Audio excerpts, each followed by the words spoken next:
Shalom, salam sejahtera dalam kasih Tuhan. Saya Pastor Daud Kun kembali menyapa saudara semua jemaat Tuhan yang dikasihi Tuhan yang sedang bersama dengan keluarga di rumah. Dan saya percaya Tuhan tetap memelihara hidup saudara dalam keadaan apapun juga karena Dia begitu mengasihi kita semuanya. Saya akan membagikan firman Tuhan yang saya beri judul Masa transisi. Kenapa saya memberikan judul masa transisi? Karena waktu saat saya berdoa, saya mendapatkan kata penundaan. Saya percaya setiap kita sedang berdoa dan semua berdoa bersama-sama untuk badai COVID-19 ini bisa berlalu dengan cepat. Tetapi apabila terjadi penundaan yang kita tidak tahu, kita juga perlu antisipasi. Dalam masa-masa transisi ini, hal-hal apa yang perlu kita siapkan, hal-hal apa yang perlu kita lakukan. Terutama untuk mungkin jemaat-jemaat Tuhan yang bekerja, yang berbisnis, dan yang melakukan segala sesuatu karena tidak bisa keluar, apa yang perlu dilakukan di saat-saat kita bersama dengan keluarga. Saya mendasari firman Tuhan dari Markus pasal 16 ayat 9 sampai dengan ayat 14. Dan di rumah saudara bisa buka dalam 1 Korintus pasal 15 ayat 1 sampai dengan 58 sebagai bahan perenungan di dalam keluarga. Karena ini bicara tentang kebangkitan Kristus yang luar biasa. Nah saudaraku, di dalam ayat yang ke-9 dikatakan demikian, setelah Yesus bangkit, pagi-pagi pada hari pertama minggu itu, ia mula-mula menampakkan dirinya kepada Maria Magdalena. Daripadanya Yesus pernah mengusir 7 setan. Ayat 10, lalu perempuan itu pergi memberitahukannya kepada mereka yang selalu mengiringi Yesus dan yang pada waktu itu sedang berkabung dan menangis. Tetapi ketika mereka mendengar bahwa Yesus hidup dan telah dilihat olehnya, mereka tidak percaya.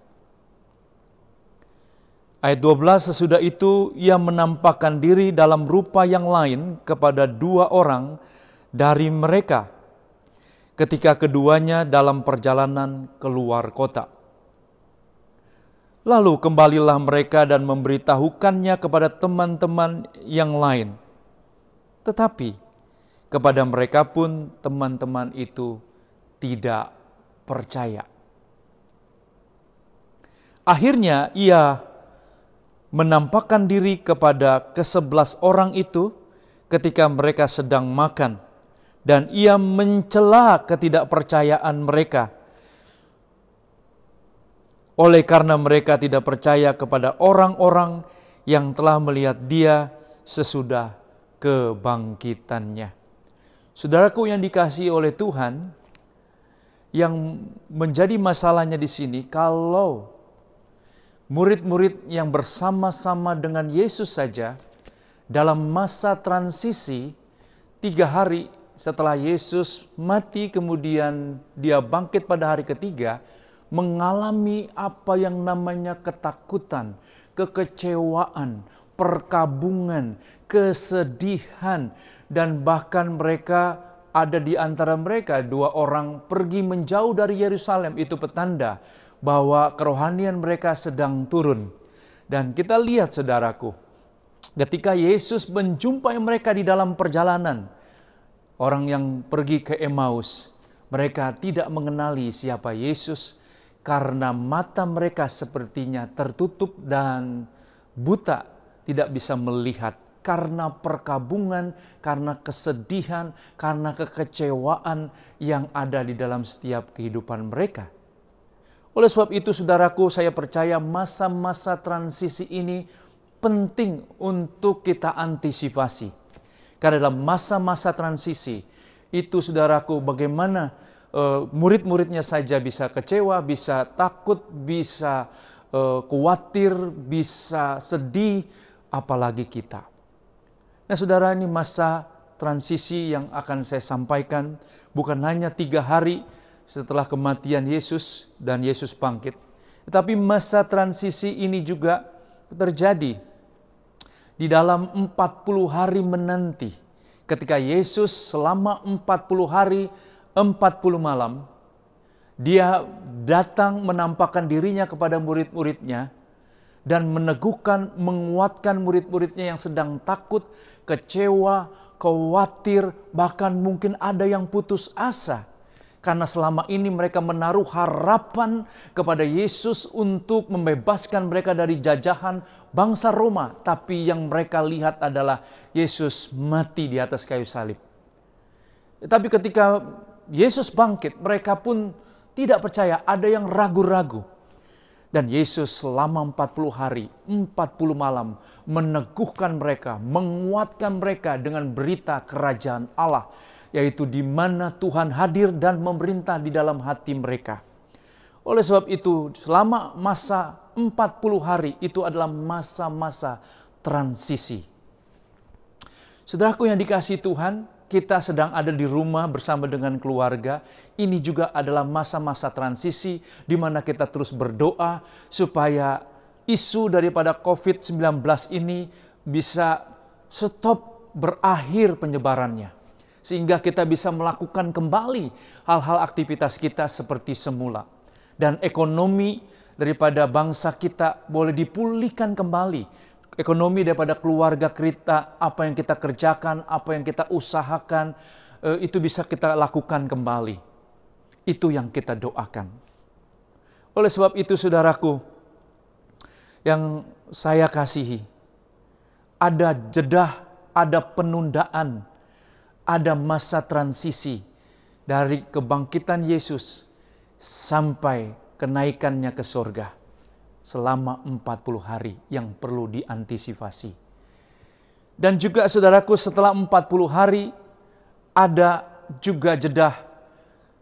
Setelah 40 hari ditambah 10 hari lagi, yaitu genap 50 hari sampai ke hari Pentakosta dari kebangkitan Yesus. 50 hari. Kalau saudara baca di dalam 1 Korintus 15 ayat yang ke-6, di situ dikatakan Yesus menampakkan diri kepada lebih daripada 500 orang. Saudaraku, pada saat itu ada mereka yang masih hidup di antara 500 orang itu. Dan juga ada yang sudah meninggal. Tetapi, saudaraku, sampai di mana mereka menantikan janji Bapa, yaitu pencurahan Roh Kudus. Saudaraku, mereka sisa tinggal 120 orang di loteng Yerusalem. Saudaraku, kemana yang 380? Mereka mungkin ada yang kecewa. Mereka mungkin ada yang sedih, putus asa, depresi, dan saudaraku, mereka mundur. Kenapa? Memang masa-masa transisi selama 50 hari menanti itu tidak enak. Oleh sebab itu hari ini, biarlah firman Tuhan ini boleh menjadi kekuatan bagi kita yang sedang menanti, yang sedang bersama-sama dengan keluarga. Apa yang kita perlu lakukan bersama dengan keluarga di rumah saat-saat kita menanti. Saya berdoa supaya semua saudaraku pemerintah diberikan hikmat, saudaraku dari jajaran atas sampai ke bawah diberikan hikmat, kebijaksanaan, jalan keluar. Kita doakan supaya bangsa Indonesia, bangsa kita tercinta ini boleh lepas dan segala sesuatunya stop terkait dengan virus COVID-19 ini. Nah saudaraku, inilah poin yang saya mau bagikan. Jadi dalam masa-masa transisi itu perlu kita mempersiapkan dan melakukan segala sesuatu yang perlu untuk kekuatan kita. Saudara mungkin tahu tentang cerita Lazarus dibangkitkan. Saya diingatkan ini terus-menerus pada saat saya berdoa. Lazarus dibangkitkan dan saudara tahu dimulai. Kebangkitan Lazarus dimulai dari Lazarus sakit keras. Dan Tuhan Yesus yang mengasihi Lazarus, dia diberitahu saudara bahwa Lazarus yang dikasihi sedang sakit keras. Tetapi apa yang Tuhan Yesus lakukan? Inilah yang saya percaya mungkin bisa terjadi. Yesus sengaja tinggal 2 hari di tempat dia berada. Untuk apa? Karena Tuhan melakukan itu dengan tujuan supaya muridnya mulai belajar percaya kepadanya. Saudaraku, saya sangat percaya ada waktunya Tuhan mempercepat segala sesuatu, tapi ada waktunya ada penundaan-penundaan yang sedang terjadi. Saya percaya kita lebih bisa belajar bukan di dalam percepatannya, tapi kita bisa belajar pada saat kita menanti-nantikan Tuhan. Ada penundaan, kita bisa belajar percaya. Karena bukan hanya iman yang kita butuhkan, tetapi juga kita perlu kesabaran menantikan. Nggak enak menanti. Tetapi saya percaya, orang-orang yang bisa menanti-nantikan Tuhan adalah seperti Raja Wali yang naik terbang tinggi dengan kekuatan sayapnya. Berjalan tidak menjadi lelah, berlari tidak menjadi lesu. Karena Tuhan yang menopang dan memberikan kekuatan kepada kita, saudaraku. Oleh sebab itu, saudara, di dalam penundaan 2 hari, Yesus mengajar murid-muridnya. Saya tidak tahu ada penundaan berapa lama sampai isu COVID-19 ini stop, berhenti penyebarannya di Indonesia. Tapi yang pasti, mari keluarga-keluarga jemaat Tuhan mempersiapkan hal-hal yang perlu kita persiapkan. Nah, saudaraku, apa yang perlu kita lakukan selama masa-masa transisi ini? Selama masa penundaan ini, selama masa-masa kita ada bersama dengan keluarga di rumah, mungkin sudah lama tidak bekerja, kerjanya dari rumah, dengan online, saudaraku mungkin berbisnis juga dari rumah, tapi orang-orang yang mungkin tidak bisa lakukan itu, apa yang harus dilakukan? Ini saudaraku, 1 Korintus 13 ayat 13, demikian bunyinya.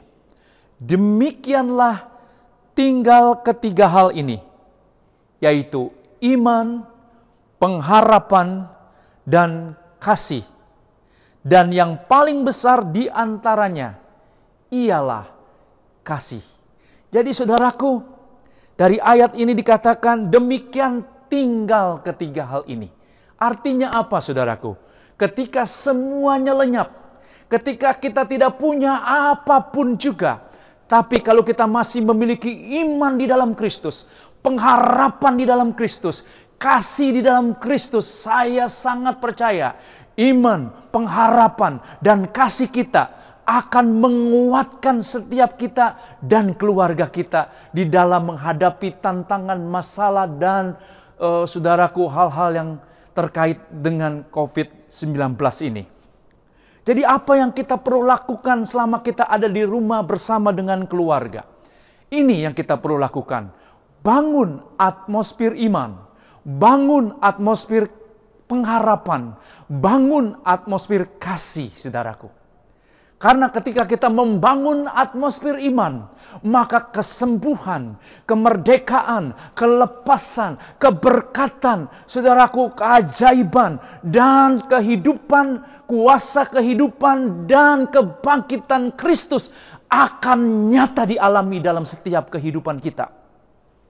Saudaraku, iman timbul dari pendengaran, dan pendengaran akan firman Kristus, firman Rema, firman yang hidup, firman yang sudah ada di dalam hati kita, yang terus kita renungkan dan bawa di dalam doa kita. Nah, saudaraku, apa yang harus kita lakukan untuk membangun iman? Saudaraku, perkatakan, karena 2 Korintus pasal 4 ayat 13 katakan, kita memiliki roh iman yang sama. Oleh sebab itu kita berkata-kata.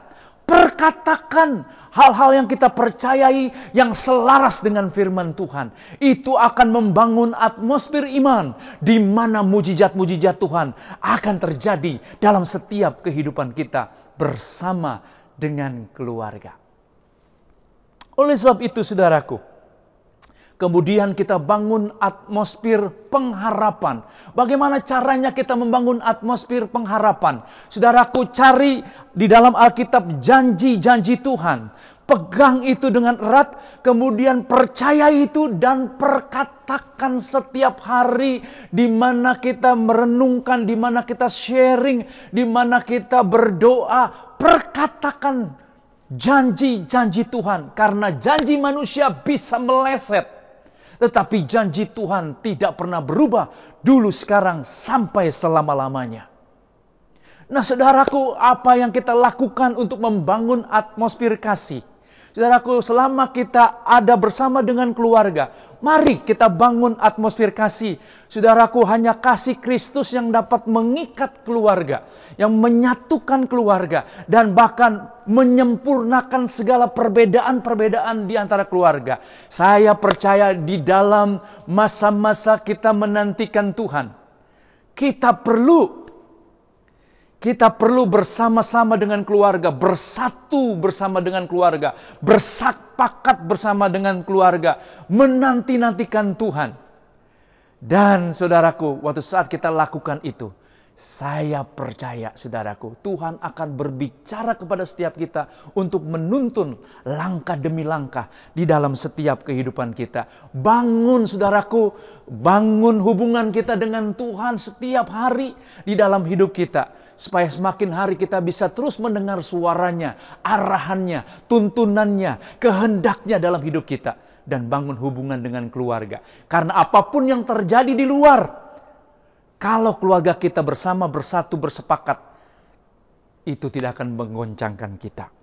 Nah, saudaraku yang dikasihi Tuhan, saya percaya itu yang saya sampaikan, biarlah firman Tuhan ini menjadi kekuatan setiap kita di dalam masa-masa transisi, di dalam masa-masa penundaan, di dalam masa-masa bersama dengan keluarga. Saya mau berdoa untuk setiap jemaat Tuhan yang terkasih. Bapa, di dalam nama Yesus, hamba-Mu terbatas di dalam menyampaikan firman-Mu. Tetapi biarlah Tuhan, jemaat Tuhan yang sekarang ini sedang berkumpul dengan keluarga, Engkau memberikan kekuatan lewat firman-Mu. Engkau menghidupkan firman-Mu di dalam setiap hati, pikiran, dan bahkan di dalam setiap perilaku mereka. Tuhan berbicara kepada setiap keluarga demi keluarga.